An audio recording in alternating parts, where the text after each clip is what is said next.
घर की औरत। कहते हैं ना, घर दीवारों से नहीं, उसके अंदर रहने वाले लोगों से बनता है। लेकिन क्या हो जब घर के लोग ऐसे हो? सारा दिन खाती रहती हो, सोती रहती हो, कोई काम नहीं है तुम्हारे पास। ऊपर से बहू के आ जाने के बाद तो तुम और निकम्मी हो गई हो। दिखावे के लिए हाथ में माला पकड़ ली है, बाकी कोई काम नहीं करती। अरे कैसी बात कर रहे हैं?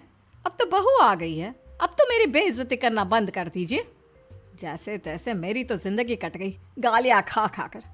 अरे उस बेचारी को तो छोड़ दीजिए। तभी बेटे के जोर जोर से चिल्लाने की आवाज आती है। कहा था ना तुमसे रिजाइन कर दो, क्यों नहीं किया? और ये पर्स लटका कर कहाँ निकली? चलो कमरे में, काम करो घर का। बहू बेटे की लड़ाई सुनकर सास ससुर बाहर आ जाते हैं। सामने खड़ी होती है नई नवेली बहू रीमा। देख लीजिए माँ जी, शादी से पहले तो मेरे माँ पापा के सामने कहा था कि शादी के बाद नौकरी करने देंगे, लेकिन अब क्या कह रहे हैं? तो तुम माँ जी को क्यों बोल रही है बहू? तब उसका मन रहा होगा, अब नहीं है। पर पिताजी, उसके मन से मेरा करियर तो नहीं चल सकता ना। ससुर को बहू की बात पर गुस्सा आ जाता है। वो बेटी की तरफ देखता है। पापा से जबान लड़ाती है, रुक। ये बोलकर वो पत्नी को खींचकर कमरे में ले जाता है और बंद कर देता है। ये सब देखकर सास दुखी हो जाती है। पति के जाने के बाद सास बेटी से कहती है, देख बेटा, अब जमाना कुछ और है। तेरे पिता ने घर में औरतों की कद्र नहीं की, लेकिन तू ऐसा ना बन। शहर की समझदार पढ़ी लिखी लड़की से शादी की है तूने, उसका ख्याल रखा कर, तमीज से पेश आया कर। जा, बहू को कमरे से बाहर ले आ। लेकिन बेटा नहीं मानता और बहू कमरे में सारा दिन बंद रहती है। शाम को बेटा बाहर जाता है कि सास चाय और बिस्कुट लेकर बहू के कमरे में जाती है। बहू बेटा ये ले, चाय पी ले। रो रो कर कैसी शक्ल बना ली है बेटा। माँ जी, ये कैसे लोग हैं? आप कैसे मैनेज कर रही हैं? ऐसे थोड़ी ना होता है माँ जी। घर की औरतों को तो पिताजी और ये इंसान समझते ही नहीं। क्या करूं बेटा, मैंने तो जैसे तैसे सह लिया, लेकिन तू ना सहना। दोनों बात कर ही रहे थे कि ससुर आ जाते हैं। अच्छा, तो अब बहू को भड़का रही हो? बहुत दिन हो गए मार खाए, अब क्या बहू के सामने खाओगे? जाओ यहां से, और जरूरत नहीं है ज्यादा इस लड़की को सर पर चढ़ाने की, समझी? बहू को ससुर की बात पर गुस्सा आ जाता है, लेकिन वो कुछ नहीं कहती। आए दिन बहू देखती है कि कैसे उसकी सास और उसके साथ उसका ससुर और पति गंदा व्यवहार करते हैं। फिर एक दिन, ये क्या बनाया है? खाना बनाना नहीं आता क्या? ये बोलकर वो खाने की भरी सारी थाली फेंक देता है। अरे बेटा कोई बात नहीं, शांत हो जा, मैं अभी बाहर से कुछ मंगवा देता हूँ। हाँ पापा, ऑर्डर करिए। ऐसे खाने से तो पेट भरने से रहा। वैसे खाना तुमको बनाना आता नहीं और बाहर जाकर नौकरी करना चाहती हो। अरे तुम जैसे को तो पूछते भी नहीं है बाहर। बहू को पति की बात पर गुस्सा आता है, तभी सास बोल पड़ती है। तेरे से ज्यादा पढ़ी लिखी है, वो तो तूने इसे कहा था कि तू नौकरी करने देगा तो तुझसे शादी कर ली, वरना ना ही करवाते इसके माँ बाप तुझसे शादी इसकी। और कमाती भी ये तेरे जितना ही है बेटा। बहू हैरान रह जाती है कि जो सास खुद के लिए एक बार भी खड़ी नहीं हुई, वो उसके लिए बेटे को भी भला बुरा सुना रही है। उसकी नज़र में सास की इज्जत और बढ़ जाती है। वो सास को देखकर ये सब सोच ही रही थी कि उसके कान में एक जोर से चांटे की आवाज आती है। किसको किसको मार पड़ी?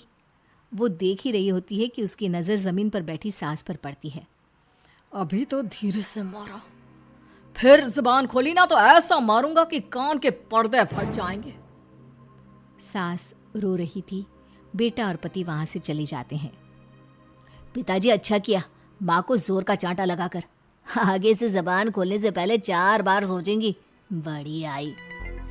दोनों हंसते हुए वहां से निकल जाते हैं।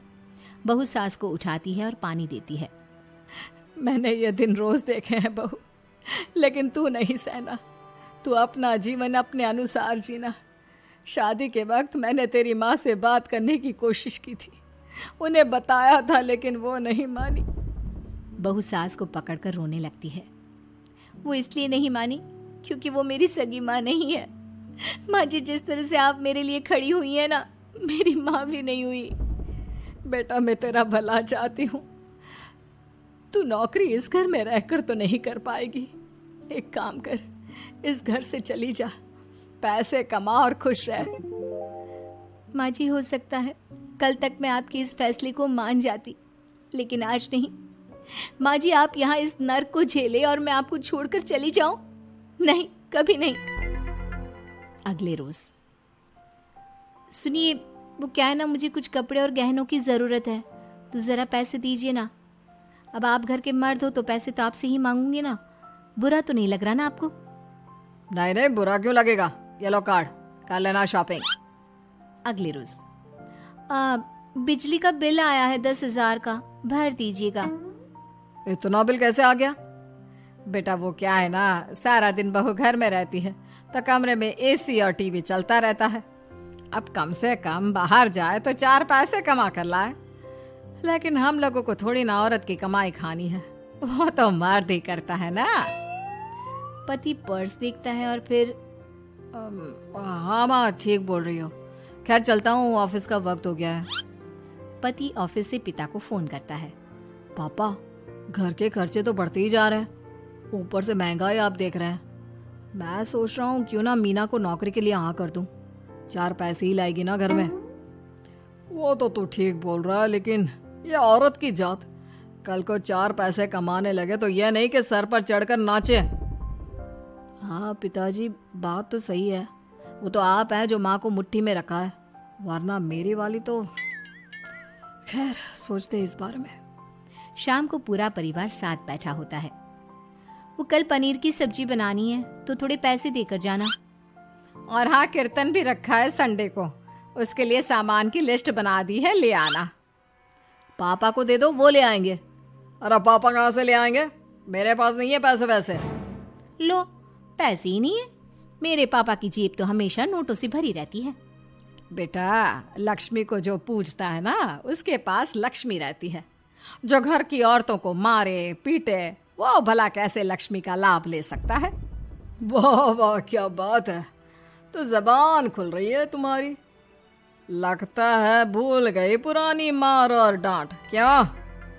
हाँ माँ जी, शांत हो जाइए, मैं नहीं देख सकती आपको मार खाता, और फिर हो सकता है कि मैं आपको बचाने आऊँ तो ये भी मुझे मारे।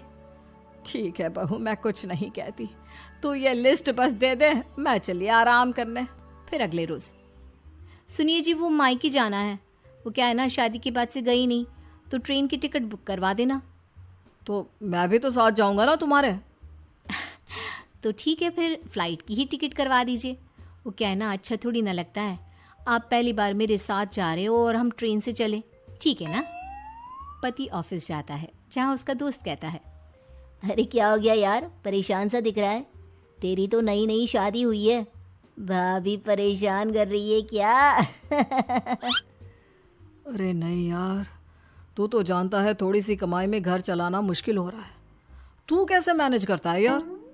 कैसे क्या यार, तू जानता है ना मेरी बीवी रिया को, वो टीचर है, फिर घर में ट्यूशन करती है, साथ में बच्चे भी पढ़ लेते हैं। यार, घर नाम की गाड़ी दोनों पहियों के साथ चलने से ही चलती है, वो भी कमाती है और मैं भी, और चल रहा है घर बस। पति को दोस्त की बात समझ में आती है, लेकिन पिता का ज्ञान कैसे भूल सकता था? भाई, कल को सर पर चढ़कर नाचने लगी तो। शाम को घर आता है, जहाँ उसकी बुआ और उसका बेटा बैठे होते हैं। अरे आ गया लल्ला, कैसा थका थका सा लग रहा है, सब ठीक है ना? नमस्ते बुआ, कैसे आना हुआ?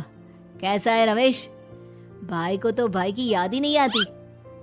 अरे नहीं नहीं भैया, याद नहीं आती तो यहाँ कैसे आता, ये लीजिए मेरी शादी का कार्ड, जरूर आना। पति कार्ड खोलता है। डॉक्टर रश्मि, अरे वाह, तेरी होने वाली बीवी डॉक्टर है। और क्या भैया, आपकी बीवी इंजीनियर तो मेरी डॉक्टर। तभी वहाँ सास आ जाती है। अरे जब घर में ही बिठाना है बेचारी को, तो काहे का इंजीनियर है, तो काम वाली ही, घर का काम करती है और आराम। इतनी पढ़ी लिखी लड़की को घर पर क्यों बिठा रखा है? अरे बहू कहीं झोला छाप डिग्री तो नहीं लेकर आई है? पत्नी की बुराई सुनकर पति को गुस्सा आता है। नहीं बुआ, यूनिवर्सिटी टॉपर है मेरी मीना, और हाँ, बड़ी कंपनी में काम भी करती है। बस शादी के बाद कुछ महीनों की छुट्टी ली थी, अगले हफ्ते से ऑफिस शुरू हो जाएगा। क्यों मीना? तभी ससुर आ जाते हैं। हाँ, लेकिन फिर घर का काम कैसे होगा? और पैसे कमाने लगेगी तो सर पर। पिता की बात पूरी नहीं हुई कि बेटा, सर पर चढ़ने का हक है उसका पापा। पत्नी है वो मेरी, यानी मेरे घर की रानी। और रानियां तो सर का ताज होती है। क्यों मीना? मीना पति की बात सुनकर शर्मा जाती है। वाह बेटा, तू सही समय में समझ गया कि औरतों की इज्जत करने वाले घर में शांति और लक्ष्मी का वास होता है।